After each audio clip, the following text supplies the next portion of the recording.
Allez, bonjour à tous, j'espère que vous allez bien aujourd'hui. Revue de marché avec différentes clôtures, surtout qu'on va observer hier, des clôtures bearish, mais qui peuvent être plutôt intéressantes en fonction de ce qui va être fait ces prochains jours. On se concentrera principalement là-dessus, et ensuite on verra des altcoins que vous m'avez demandé d'analyser. J'ai noté ENA, Tao et Avax.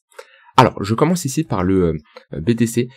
Hier, j'avais fait une vidéo, voilà, on était assez bas, je vous disais, il va falloir surveiller les clôtures, notamment la clôture weekly, je vous rappelle. Je le répète quand même assez souvent, mais c'est vraiment parce que c'est un niveau clé. Pour moi, tant qu'on ne passe pas sous ce niveau-là, je reste bullish sur du long terme. On peut très bien rentrer dans un plus gros range ici en weekly, mais si on commence à parvenir à clôturer et accepter en dessous des 100 000 $, ça serait pas terrible, et pour moi, on pourra aller beaucoup plus bas. Donc pour le moment, oui, on break ici les 107, ce qui nous montre une sortie de ce range par le bas.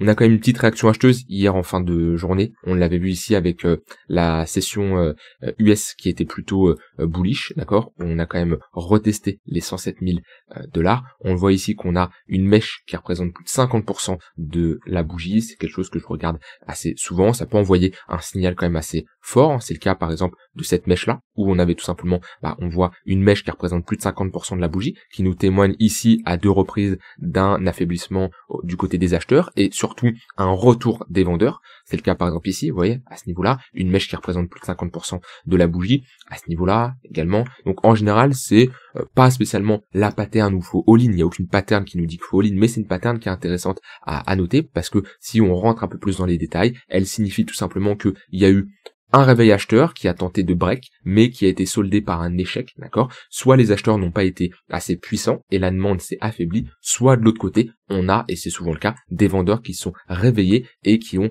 surpassé la demande, d'accord. Donc dans tous les cas, ça nous témoigne que c'est une zone d'intérêt. Donc là, on voit que c'est une zone d'intérêt, là c'est une zone d'intérêt, là c'est une zone d'intérêt. Ici, on a par exemple une zone d'intérêt acheteuse, vu qu'on a une mèche basse assez importante. Ici, on avait eu, ici du coup, c'est une zone d'intérêt, etc. Est-ce que ça marche à chaque fois? Non. Je vous rappelle, une pattern de trading, c'est pas suffisant pour prendre une décision, d'accord? Que ce soit sur du court, moyen et long terme. Ça doit être couplé par des zones de localisation, un contexte de marché, une bonne gestion de risque. Vous devez savoir ce que vous faites. C'est pas possible de vous dire, tiens, je prends une pattern, par exemple structure en W, et je me dis toutes les structures en W, que ce soit en 1 minute, 15 minutes, 1 heure, je les achète. Non, ça ne fonctionnera pas, et vous n'aurez pas une stratégie rentable de cette manière. Franchement, sinon, ça serait trop simple, ok? Tout le monde le ferait et ça se passerait bien. Les marchés ne sont pas comme ça. Donc voilà, ce type de pattern doit être couplé avec autre chose. Ici, comme je le dis, la pattern elle est plutôt intéressante parce que on a un réveil acheteur. Maintenant, on reste dans un flux baissier et surtout, on a break les 107 000 $. On est passé en dessous. Là, je pourrais plutôt tracer une zone. J'aime pas tracer ici des traits parce que quand on trace un niveau de support ou un niveau de résistance, c'est jamais un trait. C'est toujours des zones d'intervention, d'accord. Et on voit qu'on est passé en dessous de ce niveau-là. On a tenté ici de le tenir et au final, on a break. Donc, on est toujours dans cette tendance baissière avec des creux et des sommets de plus en plus bas. Ça je l'ai pas mis en rouge, mais je peux le mettre en rouge, ça paraît c'est une zone de résistance, et pour le moment on est dans un flux qui reste baissier. On voit bien ici les creux et les sommets sont toujours de plus en plus bas, et on est dans un contexte où faut être prudent. Je l'ai longtemps répété ces derniers temps. Je préfère limite peut-être mal me positionner, c'est-à-dire rentrer un peu plus haut, mais avoir un signal plus bullish, ok, plutôt que me positionner n'importe comment et potentiellement le regretter. En tout cas, moi, c'est comme ça que je vois les choses, sachant que j'ai toujours une exposition crypto avec des prix d'achat relativement bas. Donc pour le moment, je suis plutôt dans, ok, j'attends, je patiente, j'observe. Je ne veux pas engager trop de capital maintenant parce qu'on est un peu dans une zone qui peut être intéressante d'un point de vue localisation, on est sur un niveau de support, c'est un fait, mais d'un point de vue contexte de marché, ressenti, d'un point de vue analysé, plein d'autres facteurs, je préfère être prudent d'un point de vue cyclicité, etc. On a vu qu'on est sur des zones qui peuvent être, des moments assez compliqués. Mais si on a un signal, je serai le premier à changer d'avis et à vous dire, là on retourne sur un signal bullish, c'est plutôt pas mal, et on peut retourner chercher les prochaines zones de résistance. Pour le moment, ça manque de réaction acheteuse. Si je mets pareil ici des moyennes mobiles, on voit que on est toujours en dessous le tunnel 15 minutes, on est en dessous depuis, déjà ça va faire 4 jours là depuis que on a break mardi et on a rejeté, et ça c'est un niveau qui fait toujours office de résistance, on le voit bien même encore aujourd'hui.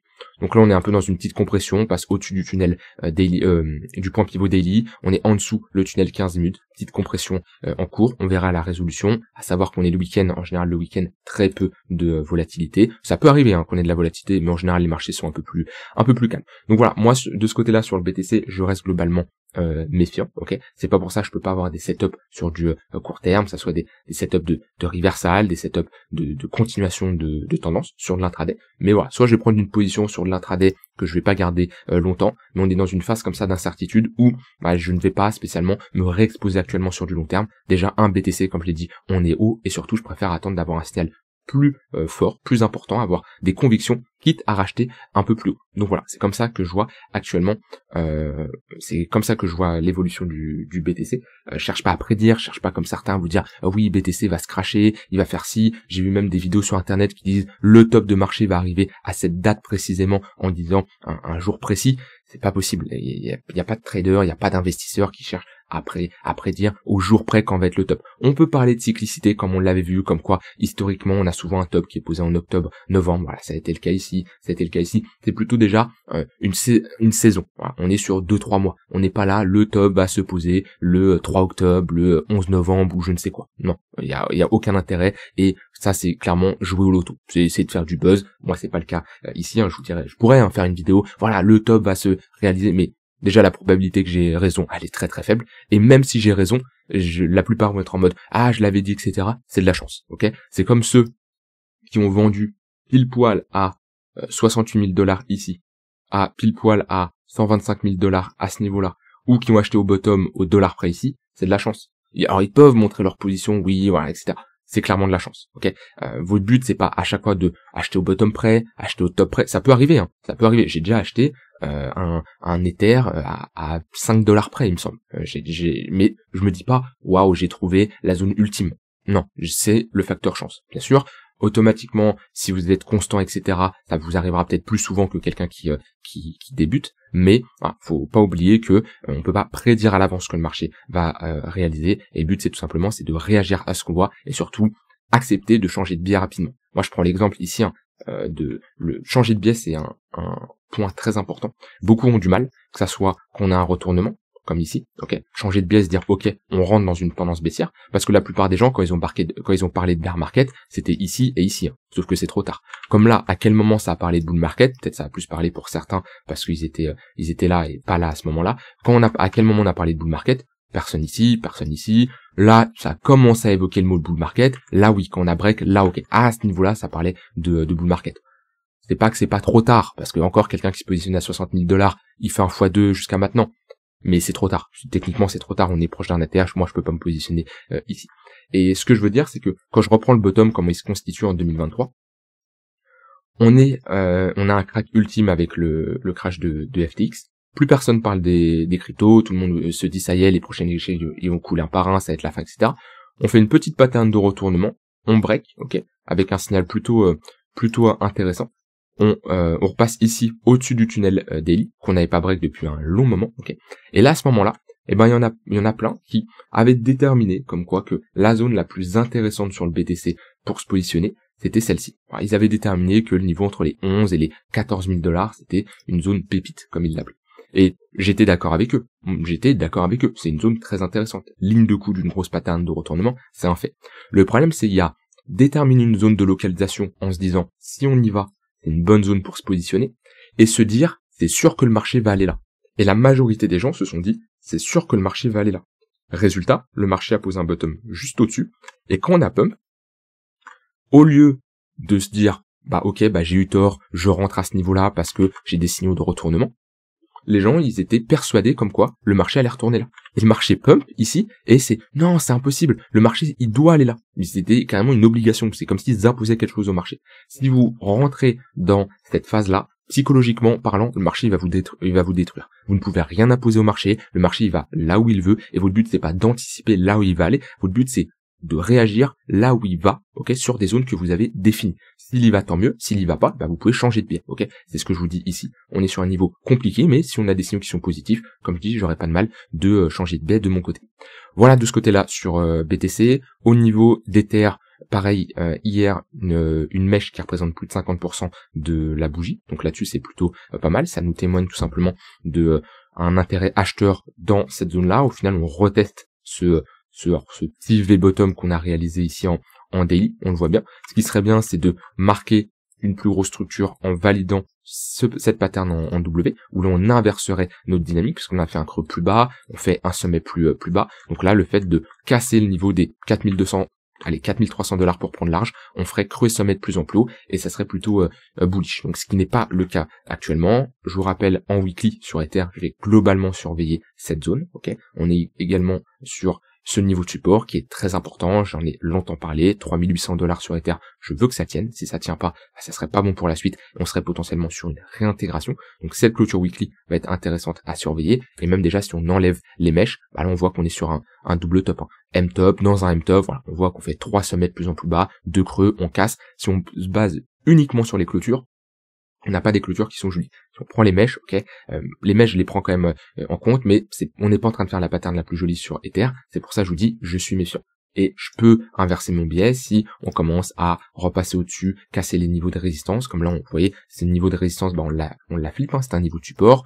On est repassé au-dessus, en dessous, on la flippe en résistance. Ça manque pour le moment de réaction acheteuse. Alors on peut être dans une bonne zone hein, sur Ether, quelqu'un qui fait du swing, de l'intraday, il se dit bah voilà, hein, je suis sur un niveau de support, j'ai une petite réaction, je cherche un long dans cette zone-là pour TP si on vient chercher une extrémité haute. Il peut y avoir ce type de setup qui peut se prendre, mais là si je prends sur du long terme, on est toujours dans une phase où il faut être méfiant.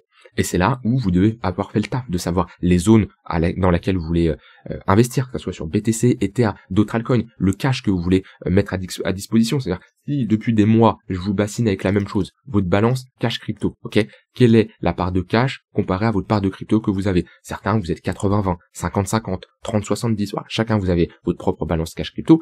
C'est pas pour faire joli, c'est pas pour quand vous arrivez devant vos fichiers Excel, vous dites waouh, je traque mes données et tout, non, c'est incroyable, je me crois comme je sais pas qui. Non, c'est que ça a une vraie utilité. C'est que déjà, vous prenez conscience de la répartition que vous avez entre vos cryptos et votre cash. Dans cash, j'entends tout ce qui est stablecoin, puis ça peut être aussi du fiat qui est prêt à être investi en crypto. Quand je mets cash, je prends pas le cash que vous utilisez pour payer vos courses, pour je sais pas quoi. C'est vraiment le cash que vous êtes dit, ok, ça c'est le cash que j'investis en crypto. Ça on le compte là-dedans, ok. Et ça vous permet déjà de prendre conscience et de savoir le cash que vous avez à disposition. Ça vous permet également d'être serein parce que vous vous rendez compte que peut-être certains n'ont pas du tout de cash et le fait d'avoir cette balance cash crypto, vous dites ah, il faudrait peut-être un peu plus de cash et surtout de avoir cette discipline de procéder par palier sur des niveaux à remettre du cash, une partie, hein. Le but c'est pas de faire all-in si on y va, d'accord. Et le taf doit être fait maintenant.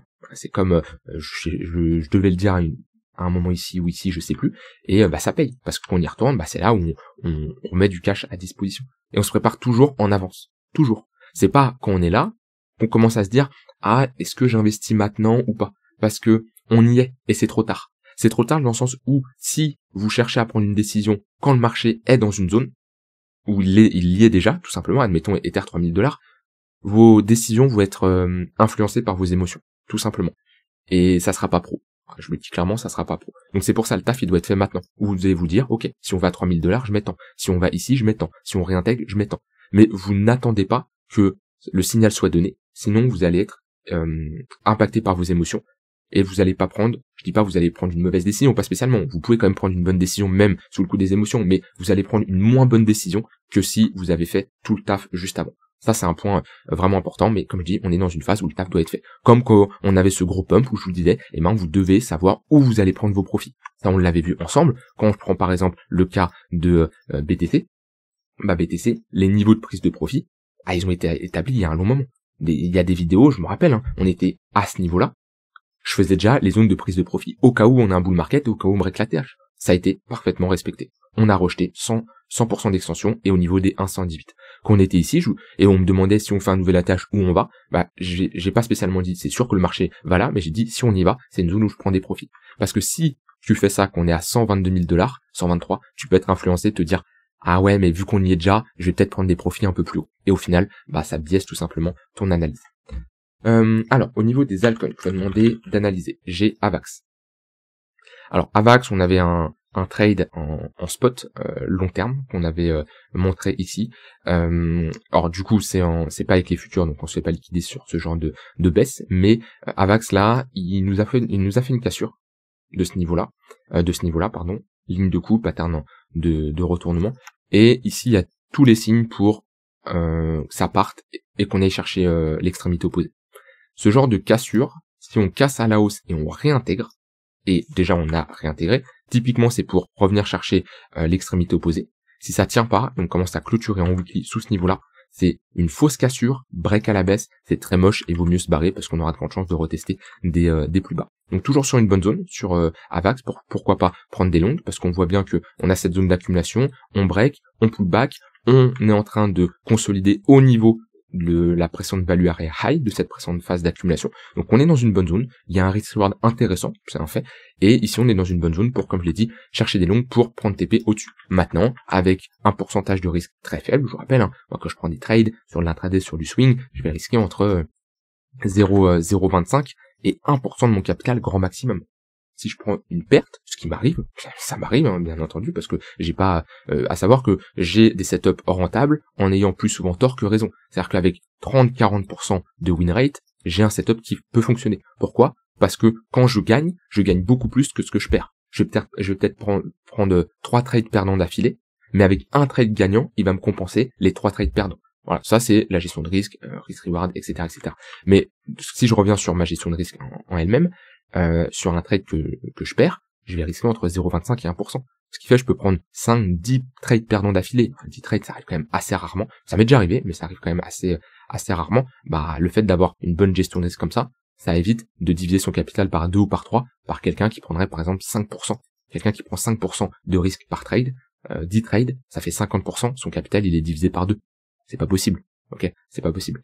Donc voilà, ça pareil, gestion de risque, ça permet tout simplement d'encaisser des potentielles pertes. Ok.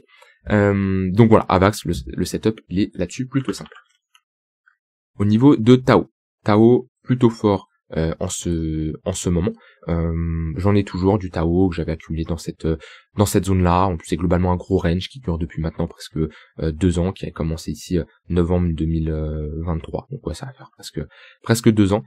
Et c'est toujours la même chose que je vous dis à chaque fois que j'analyse Tao. On voit bien que le milieu de range, il est bien défini. Il fait office de résistance. L'extrémité basse, ça fait office de support. L'extrémité haute fait office de résistance. C'est vrai que ça va faire 1 an qu'on n'a pas été chercher l'extrémité haute et il se passe pas grand chose sur Tao. Alors oui, il y en a qui vont dire qu'elle va break par le haut.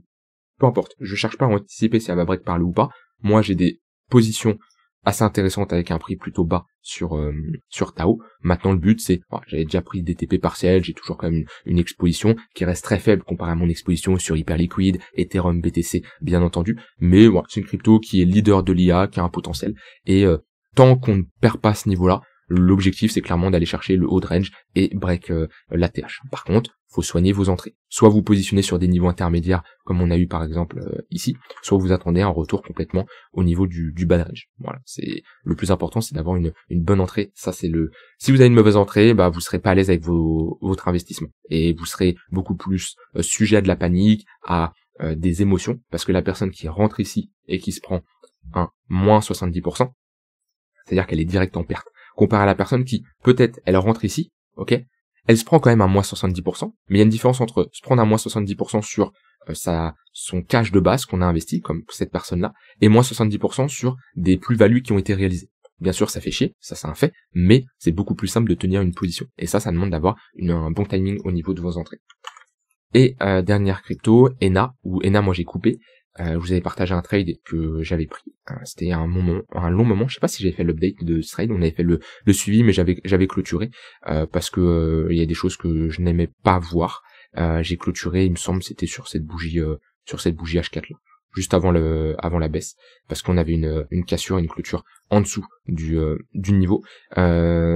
ENA, on est revenu chercher l'extrémité basse. De toute façon, c'est un range sur ENA. Ici, moi, je visais un trade de continuation de tendance. C'était pas sur du long terme, ok. C'était un trade en swing où j'avais risqué de mémoire 0,5 à ce niveau-là. Donc voilà, je prends une perte. Comme je dis, hein, moi, pour ceux qui connaissent pas, qui viennent me découvrir, j'affiche les gains, j'affiche les pertes, toujours transparent avec vous. Il y a des phases, on enchaîne les trades gagnants, ça se passe bien. J'ai déjà montré des gros risk rewards, j'ai déjà pris de très bonnes positions d'un point de vue long terme sur d'autres cryptos. Voilà, et que des fois, quand ça se passe mal, on montre aussi, ça fait partie du trading. Le but, c'est tout simplement d'avoir un capital sur le long terme qui fait quelque chose comme ça. Voilà, pas quelque chose comme ça. Parce que, oui, cette personne est rentable, mais avec beaucoup de stress, beaucoup d'émotivité et trop de volatilité sur l'évolution de son capital, ok? Mais le but, c'est de se rapprocher de ça. Alors ça, c'est la théorie, hein. Des fois, il y a des phases, c'est plus compliqué, hein. Dans cette zone-là, ça va peut-être faire ça, bien entendu. Mais, voilà, le plus important, c'est d'être constant.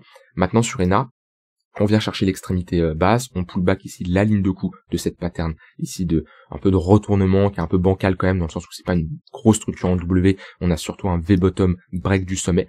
On comble les zones d'imbalance, on revient chercher l'extrémité basse.